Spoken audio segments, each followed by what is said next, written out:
This chart tracks a single digital asset's value over time. At the peak of the market, this premier plot of virtual land sold for $24 million. Today, that exact same plot trades for about $9,000, a 99% wipeout.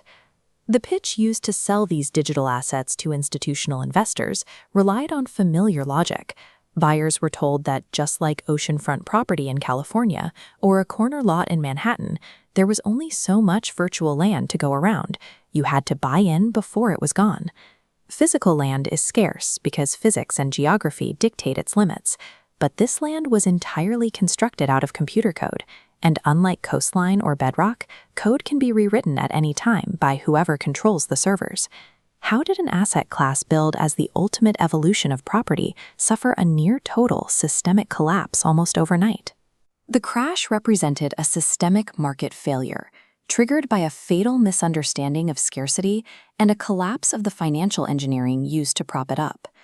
In the physical world, zoning rights and mountain ranges enforce strict boundaries on how much can be built. In a digital world, scarcity only exists because a database currently says it does. Those rules are entirely arbitrary. To survive, Metaverse platforms operate on a business model that requires continuous user growth. When a platform gets popular, it must accommodate a massive influx of new daily active users by spinning up new servers to house them. This animated map shows how expansion broke the original promise of scarcity. When platforms needed to grow, developers shipped new server shards and expanded map grids outward. They bypassed the original supply limits, flooding the market with new inventory. Looking at the center of the grid, we can see those original, expensive prime locations get diluted. The new, identical digital plots saturate the ecosystem, and the premium value of the core tiles drops to match the sudden oversupply. Investors realize their property was an infinitely replicable digital good. When a platform's supply cap is just one software update away from changing, virtual scarcity loses its meaning. The supply is dictated by developers serving their own internal growth metrics. Just as those foundational property values began to stall, a financial accelerant hit the market: investor leverage. Traders started borrowing capital against the inflated paper value of their existing virtual land. They used those loans to finance the purchase of even more plots, expecting prices to keep climbing so they could refinance or flip the new properties. That strategy only works when the line goes up. The mathematical tipping point arrived the moment land prices stopped climbing. The leverage that pumped values high inverted, becoming a crushing debt burden. The climax of the crisis played out as a digital bank run.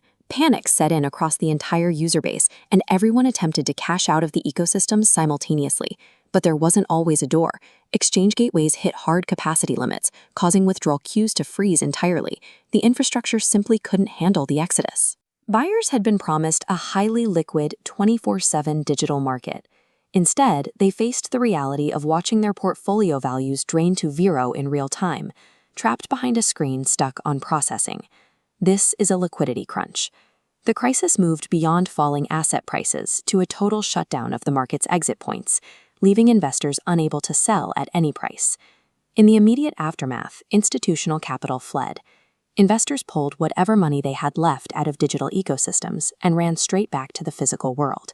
They returned to assets with unpatchable value. An office building collects real rent. Farmland produces real crops. These assets don't depend on a platform staying popular or a specific user base holding steady. Virtual land generated value from the belief that someone else would pay more for it later. Relying entirely on that greater fool theory is a chain letter with better branding. Before buying into any hyped asset, you have to determine the source of its constraints. Is the scarcity dictated by immutable natural law, or is it just an arbitrary rule that someone can change? Because in reality, physics doesn't get patched.